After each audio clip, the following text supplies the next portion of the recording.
Você tem a prática do jejum e da oração? Por que é que a igreja jejua? Por que é que o cristão precisa jejuar? Será que isso é coisa do passado ou precisa acontecer nos nossos dias? Fique conosco que você vai ver isso não só no vídeo de hoje, mas na sequência dos demais vídeos. Deus abençoe!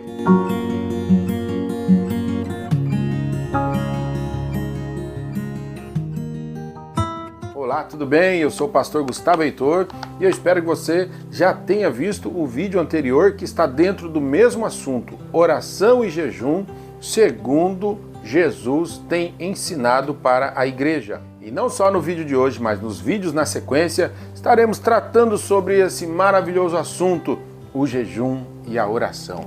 A leitura para a quinta-feira diz: a oração do cristão deve ser humilde e discreta. Vamos para a leitura que está em Mateus, capítulo 6, versículos 5 e 6. E quando orares, não sejas como os hipócritas, pois se comprazem em orar em pé nas sinagogas e às esquinas das ruas para serem vistos pelos homens. Em verdade vos digo que já receberam o seu galardão.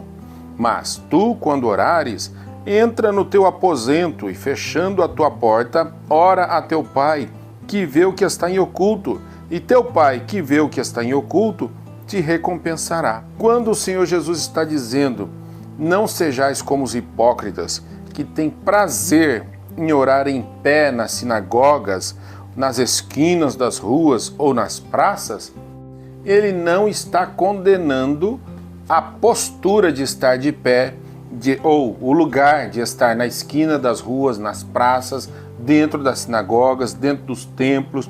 Ele não está condenando isso. A hipocrisia não está nem na posição e nem no lugar. A hipocrisia está na outra parte que o versículo explica para nós, depois da vírgula, para serem vistos pelos homens. A hipocrisia reside nessa questão de orar, seja onde for, na postura que for, no volume que for, se a intenção é que seja visto pelos homens. Aí está faltando a humildade, está faltando também um pouco de ser mais discreto na oração. O Senhor Jesus traz esse ensinamento para que oremos com o coração e a mente, com o foco na pessoa do nosso Deus, pensando nele e não pensando em nós, não pensando na opinião pública ao nosso redor. Não está proibido orar nas ruas, não está proibido orar nas praças, dentro dos templos ou nas sinagogas, como diz o texto, mas desde que seja para adorar a Deus, para honrar a Deus, com a mente, o pensamento ligado em Deus e não ligado na opinião das pessoas. Versículo 6, quando ele diz, tu quando orares, entra no teu aposento e fecha a porta. O Senhor Jesus não está declarando que a única maneira de orar, a maneira corretíssima de orar é dentro do teu aposento, a portas fechadas. Não! Para um bom entendedor, um pingo é letra. Ele está falando da intimidade que nós precisamos ter com o nosso Deus. É criar, quando estamos orando, criar uma barreira ao redor da nossa mente para que não haja distração, para que a gente não se distraia. Porque quantas pessoas estão aqui falando uma oração, mas estão olhando ao seu redor o que está acontecendo, né? Às vezes está movimentando alguma peça, alguma coisa, e as palavras saem automaticamente, mas sem concentração. Quando ele diz, entra no teu aposento, feche a tua porta, ele está falando da intimidade que nós precisamos ter com Deus no momento da oração. E aí ele diz, o teu pai que vê o que está em oculto, ele te recompensará. Glória a Deus por isso. Fica certo assim? Fica claro dessa maneira? Vamos ver mais um exemplo que está no evangelho que escreveu o Dr. Lucas? Olha que exemplo clássico que o Senhor Jesus deixou da oração do fariseu e o publicano. Lucas, capítulo 18, versículos 10 até o 14, diz: 2 homens subiram ao templo a orar, um fariseu e o outro publicano. O fariseu, estando em pé, orava consigo desta maneira: ó Deus, graças te dou, porque não sou como os demais homens, roubadores, injustos, adúlteros, nem ainda como este publicano. Jejuo 2 vezes na semana e dou os dízimos de tudo quanto possuo. O publicano, porém, estando em pé, de longe, nem ainda queria levantar os olhos ao céu, mas batia no peito, dizendo: ó Deus, tem misericórdia de mim, que sou pecador. Aí Jesus completa dizendo: digo-vos que este desceu justificado para a sua casa. Este quem? O último, o publicano. E não aquele, o fariseu, porque qualquer que a si mesmo se exalta, será humilhado, e qualquer que a si mesmo se humilha, será exaltado. Maravilha, esse exemplo é maravilhoso que o Senhor Jesus deixa a respeito de 2 maneiras de orar. A maneira correta, que é a maneira humilde, foi a qual o publicano usou para orar: ó Deus, tem misericórdia de mim, que sou pecador. O caminho para ser ouvido pelo Senhor na hora da oração é a humildade. Veja a arrogância e a soberba do fariseu. Ó Deus, graças te dou, porque não sou como os demais homens, que são pecadores, roubadores, injustos e adúlteros. Ele sabia que o publicano era cobrador de impostos, trabalhava para o governo, cobrando impostos, recebendo impostos. Por isso que ele ataca, mexe nessa ferida, dizendo: não sou como os tais que são roubadores injustos. Não use oportunidade nenhuma para atacar o seu próximo. Não use de falsas orações, pretexto de falsas orações para atacar a vida de A ou B. Não tem galardão nenhum para receber. Você não está sendo melhor nem superior a ninguém.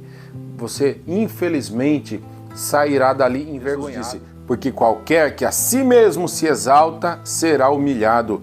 E qualquer que a si mesmo se humilha, será exaltado. Glória a Deus. Seguindo a leitura diária, para sexta-feira nós temos oração e jejum, uma combinação divina.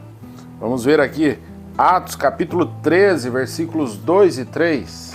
E, servindo eles ao Senhor, jejuando, disse o Espírito Santo: apartai-me a Barnabé e a Saulo para a obra a que os tenho chamado.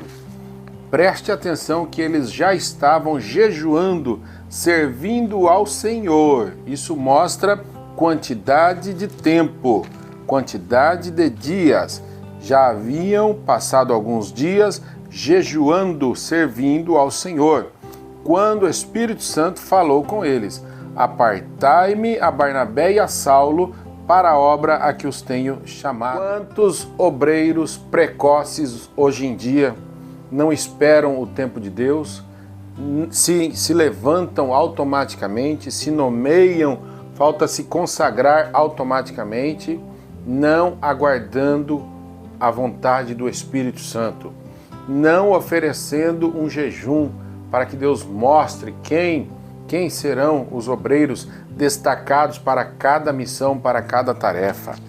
Infelizmente, a falta do jejum tem produzido falsos profetas, falsos obreiros, e a igreja do Senhor muitas vezes sofre por conta dessa negligência.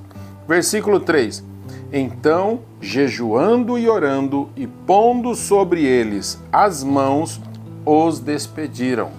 Continuaram o jejum e a oração para agora orar por Saulo e Barnabé e despedir a dupla de obreiros para a missão a qual o Espírito Santo os havia chamado. No capítulo 17 do evangelho que escreveu Mateus, retrata a vida do jovem lunático, que ele é curado através da oração do Senhor Jesus.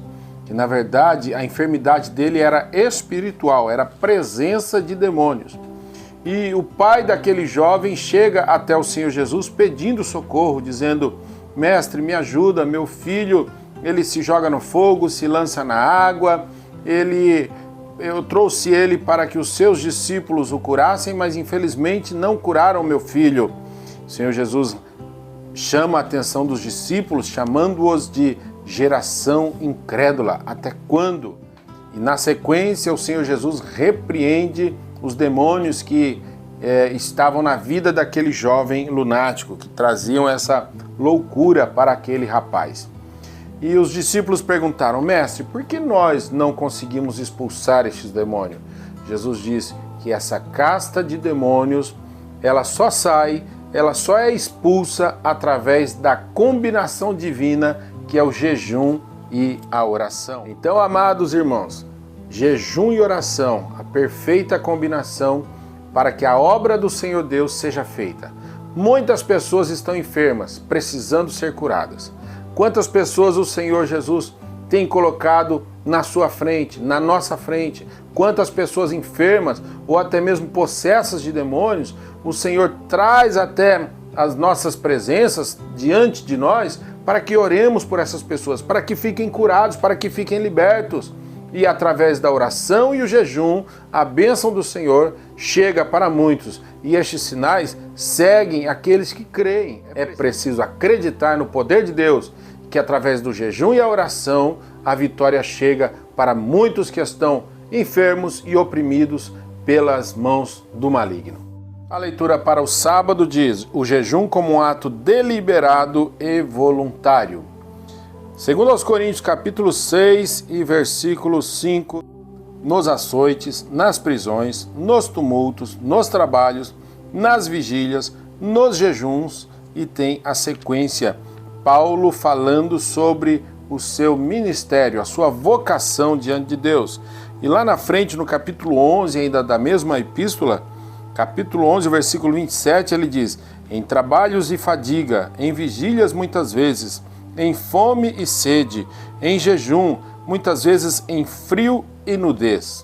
Paulo faz referência do trabalho de cada missionário, de cada obreiro, cada pastor, cada um daquele que se dispõe a doar a sua vida em favor de muitas e muitas famílias, evangelizando. Muitas vezes não tem hora para comer, para se alimentar, para saciar a sua sede, muitas vezes não tem hora para dormir. Quantas vezes saímos de madrugada para atender uma ocorrência, seja uma ocorrência de saúde física ou uma ocorrência de saúde espiritual. Quantas e quantas vezes cada um dos obreiros do Senhor, cada missionário que se dispõe a fazer a obra, e Paulo está falando sobre isso, que quantas e quantas vezes jejuamos em favor de famílias que estão passando por grande aflição, seja na saúde do corpo ou seja na saúde espiritual, mas aquele que é chamado para o santo ministério faz isso voluntariamente, não faz isso por uma obrigação, porque alguém o está mandando fazer um jejum por aquela família A ou B. Não, fazemos voluntariamente, faz parte do nosso chamado, faz parte do nosso ministério, orar por cada um, orar pelas pessoas que estão ao nosso redor, sejam elas cristãos ou não cristãos, sejam estes amigos ou simplesmente conhecidos, ou até mesmo nomes que apresentam a nós por pedidos de oração. De uma forma ou de outra, chega até o nosso conhecimento a necessidade da oração e nós prontamente oramos, jejuamos, sacrificamos, e tudo isso é para a glória do nome de Jesus, não é para a nossa glória. Paulo deixa claro isso para nós e nós procuramos imitar o que Paulo ensinou, pois ele mesmo disse: sede meus imitadores, como eu também sou de Cristo. Glória a Deus, vamos ficando por aqui. Se inscreva no nosso canal, deixe o seu joinha aí, clica no joinha, tá? Compartilhe esse vídeo com mais alguém e que Deus abençoe a sua vida. Até o próximo vídeo, se assim Deus nos permitir. A paz do Senhor Jesus.